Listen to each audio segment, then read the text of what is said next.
I was intending to upload a slideshow of old photographs of Liverpool Cathedral's construction as an annex to LHFE End. But after seeing so many of the warm and wonderful responses in the comments section, I thought I'd add some commentary to address some of the questions and queries. The first thing to note is that on the internet, when doing a Google or DuckDuck image search, you won't find endless historical construction photographs. But if you start looking in archives, then you'll find a lot of interesting stuff, a lot of which I'll be covering in LLG. And this is where I've learned that books like this are very helpful. There are a lot of archive photographs and documents that are not accessible in free, digitalized form on the internet, but have been published in books. A lot of the comments I received have insisted that Liverpool Cathedral is a rebuild or renovation of a previous structure. This is the oldest surviving photograph of the site, where the cathedral stands today. It was taken around 1901. You can see the neoclassical edifice here, and we don't see the cathedral. This is a photo of early excavation work in 1904. The timber's been used to construct a supporting amphitheatre, and if you look closely you can see on the steam-powered cranes one of the building contractors, Morrison & Sons, Wavertree. The first area of the cathedral to be built was its Lady Chapel. Here are the foundations for that. What's important to note is the chapel is just one small portion of the overall structure. Here is a progress shot. If you look closely, you can see the layers of brickwork forming here.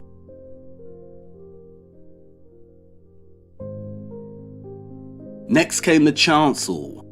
Here is the beginning work on the chancel, again another portion of the cathedral.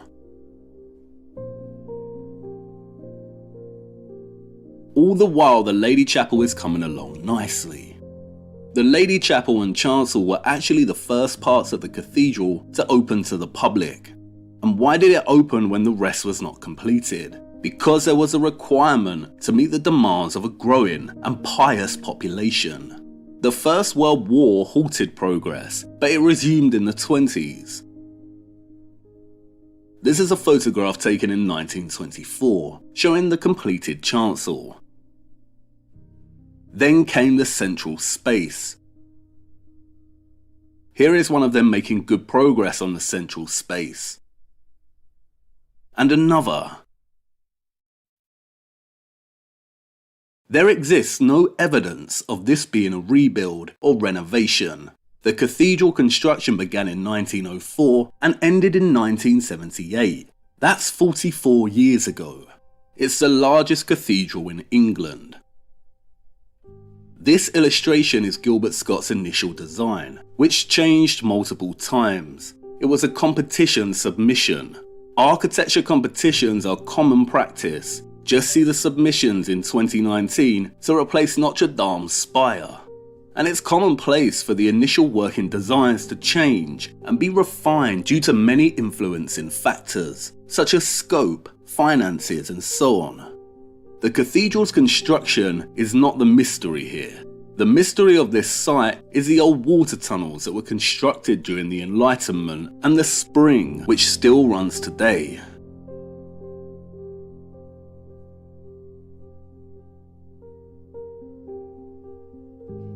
This site replaced an old medieval water system and infrastructure.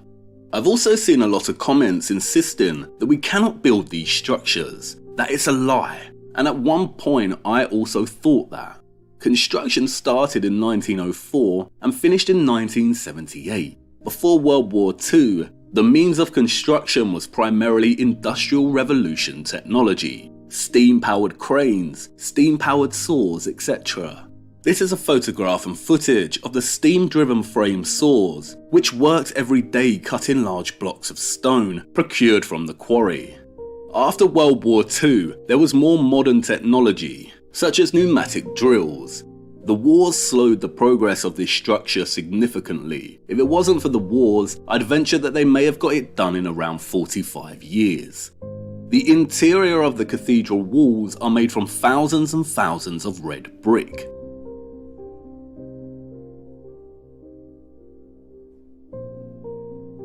The exterior is sandstone cladding, or a facade, and you can find an abundance of photographic evidence testifying to this.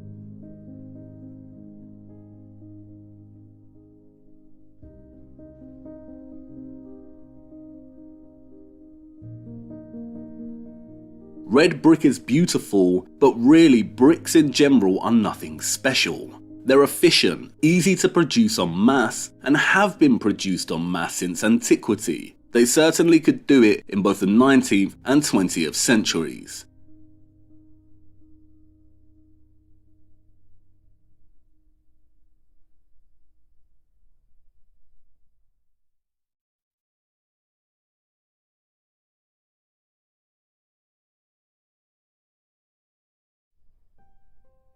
Here is an image of a 19th century underground reservoir.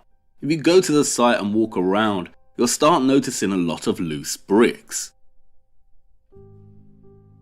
And if you examine them closely, you'll see red bricks with Victorian company names on them. The brick is not lying. There is a difference between old red brick and 19th century Victorian red brick. And now you might say, aha, so Liverpool is not a real cathedral if the majority of the wall's interior are composed of red brick. But that's not correct. If you look at many medieval cathedrals, you'll realise that the walls are composed of a type of rubble interior and then a carved stone cladding exterior finish. Again, there is nothing impossible or particularly special about this.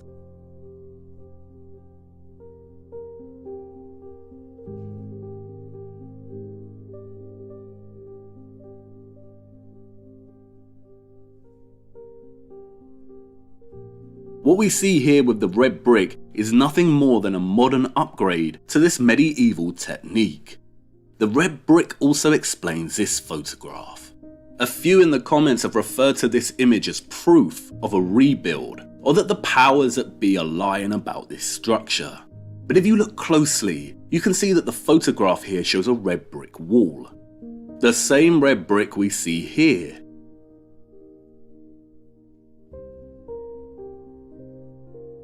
And here. And here. And here. And why? Like I said earlier, the cathedral actually opened much earlier, starting with the completed chancel. This is a long time before the structure was completed in its entirety. In 1938, when this photo was taken, they were expanding westward to here. This red brick wall here is a temporary wall. Brick walls are easy to build. Ultimately, brick is Lego, and the public was still using this area of the cathedral. They are digging here to lay the foundations for the westernmost end of the nave. As you see here in the aerial shot from 1965, this end was still not complete and continually undergoing extension.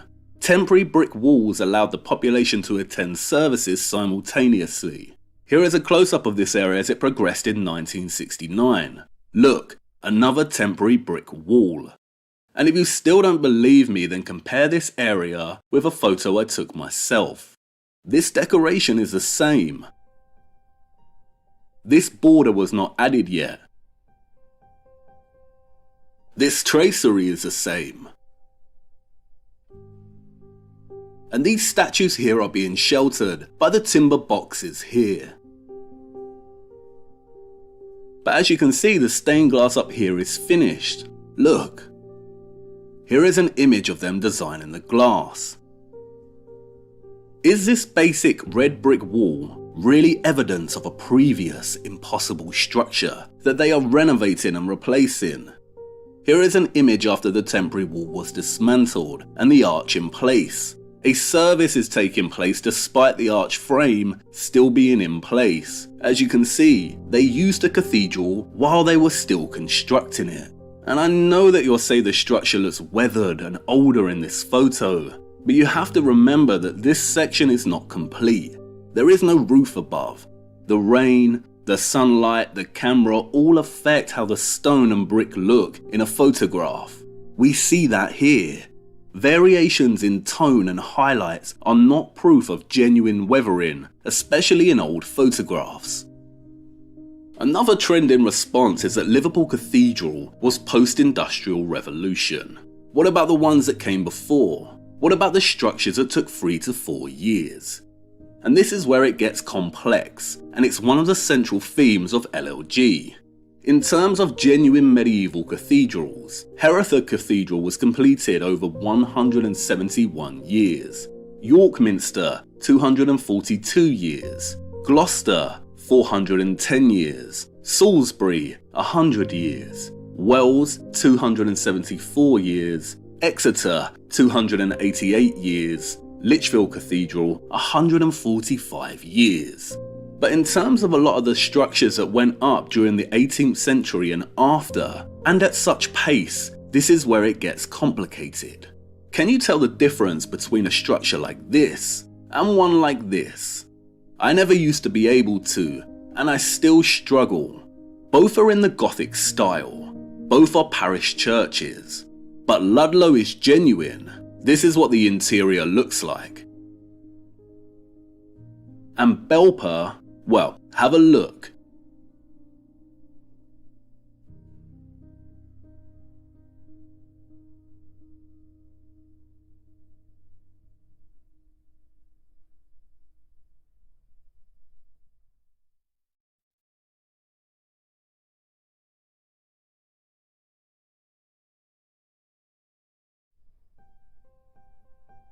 You see, no real arches or columns. It looks like a grand church on the outside, but in essence it's a facaded box. There is real stone masonry, and then there is pseudo stone masonry, or Freemasonry. Belper took 1 year to build in 1824. And it's actually no great secret or conspiracy. They actually tell us that artificial stone was used widely during the 18th and 19th centuries, usually poured from a mix and moulded. Code stone is not real stone, yet it's just as hard as stone, almost impossible to differentiate from real stone, and is present in abundance in a city like London. One of Wyatt's contributions to Crewe was this pair of sphinxes, and they were very fashionable. They're made out of code stone, which became hugely popular amongst landowners at the end of the 18th century. And the whole point about code stone is it's not stone at all.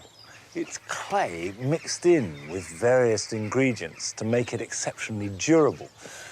So this hasn't been carved, it's been modelled, been cast. The original workshop ceased production in 1837.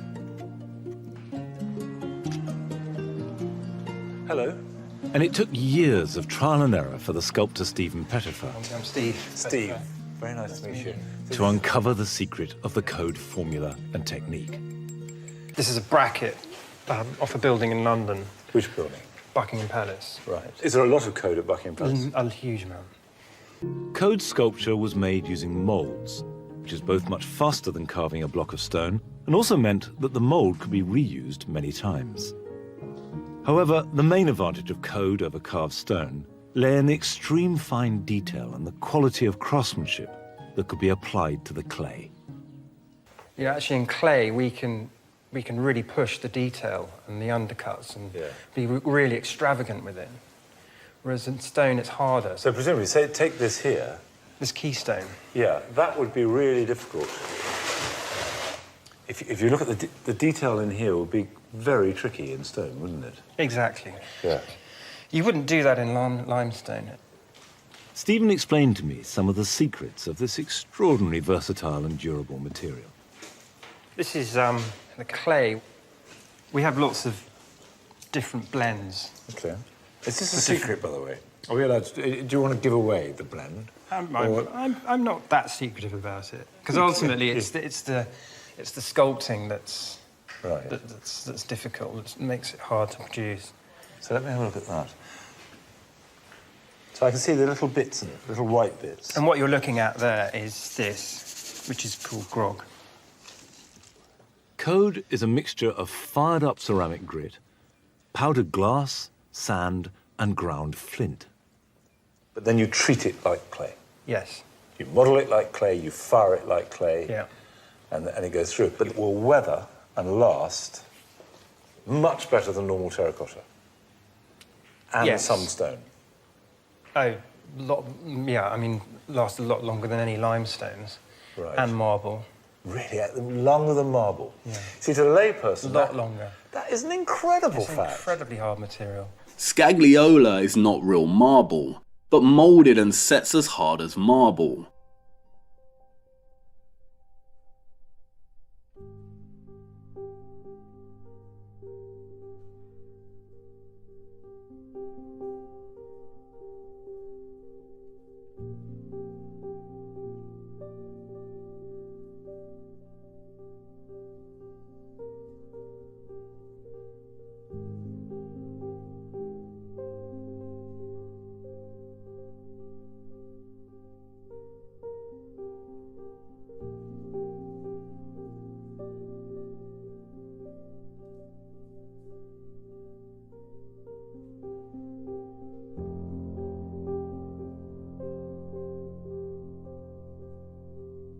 There are many artificial stones such as Victoria stone, Portland cement, stucco that went into the creation of a vast amount of classical and Gothic revival pieces that were completed in the 19th century, produced en masse with moulds. There is a difference between real, purist masonry and pseudo-masonry. These structures are not all equal. And they openly admit that they cut many corners. And why not? If you're producing en masse, you need the cheap and the efficient. There is nothing impossible about this classical stuff. And I didn't realize that until I started getting out and looking at it closer. And I'm not trying to discredit pseudo-masonry. Moulding like this is a talent in itself, but it's not the real thing. But it does raise an important discussion as to how easy it is to edit and change structures with these techniques. I received a good comment on this, saying that stone carving is a hoax to throw us off the mark. It's all poured concrete. But I do not agree. Great Pyramid K is good, and everyone should watch it. But it's deeply flawed and more of the same reductive revisionism that doesn't hold up to scrutiny. And the ending is very questionable. This is all a big theme of LLG. I do not subscribe to the maximal approach. Not everything is poured, just as not all geology is a melted building. Stonemasonry is not a hoax, and we have masons alive today that live and breathe this. We also have a lot of very old quarries. Quarries are not concrete factories. The megalithic seems an impossibility, yes, but the cathedrals are very possible. I'm not disputing pouring as a reality, but they tell us that with the fall of the Western Roman Empire, brickmaking and cement disappeared only to resurface again right at the end of the Middle Ages, as the Renaissance began. Who or what rose again? Rome did. Masters of cement. The central theme of LLG is my research into trying to decipher what's real and what's not, how they have appropriated medieval architecture and used pseudo-masonry to potentially alter the historical narrative. As the photographs and footage of Liverpool Cathedral show, the stone cladding was carved and shaped by masons.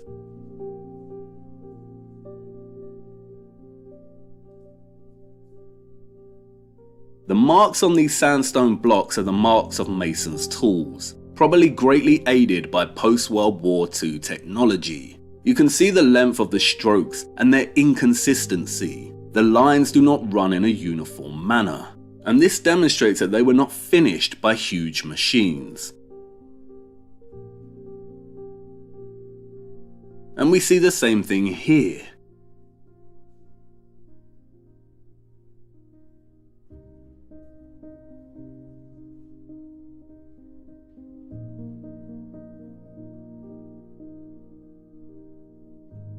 And here.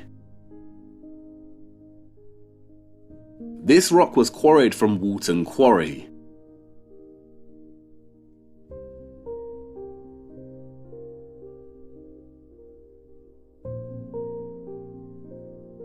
If you look, you'll see it's the same red pigmented sandstone.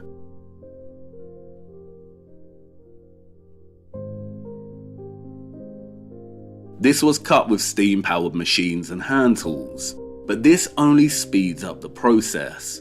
The medieval masons built their sites right next to local quarries to be more efficient. Here in Fountains Abbey, you can see part of the long quarried wall here, and it runs all along this site. Lincoln Cathedral's quarry is 1 mile away, and they still use it today to renovate and replace the aging stone of the cathedral, using traditional masonry techniques. If you go to quarries or watch masons work, you'll realise that stonemasonry is indeed very possible. It's not a hoax, and the skills passed down the generations prove this. All post-industrial technology has done is reduce the time frame it takes to complete a structure. These medieval structures took hundreds of years to complete, and much like Liverpool Cathedral, they probably were used in sections of the structure before the entire thing was finished. Now, whether the time frame for medieval construction is a lie and the Industrial Revolution actually occurred much earlier in our timeline is one of the questions I will be investigating in my new series, and asking whether the cathedral's use was primarily for worship or perhaps something else. But there is a lot of complexity that needs to be presented first. Each structure is different and requires its own in-depth research that, as I have come to learn, needs attention beyond Wikipedia. And it's mind-boggling to contemplate what those of the past achieved.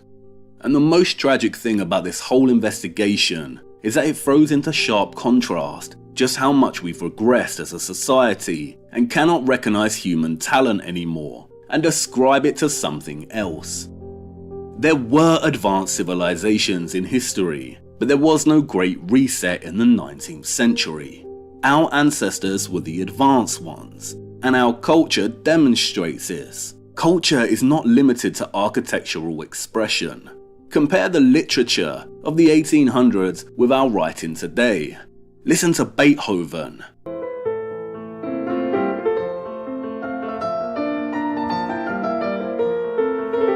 And then our music today. Waved off from, got skunk in my suit in a rave jumper eggy with your mom.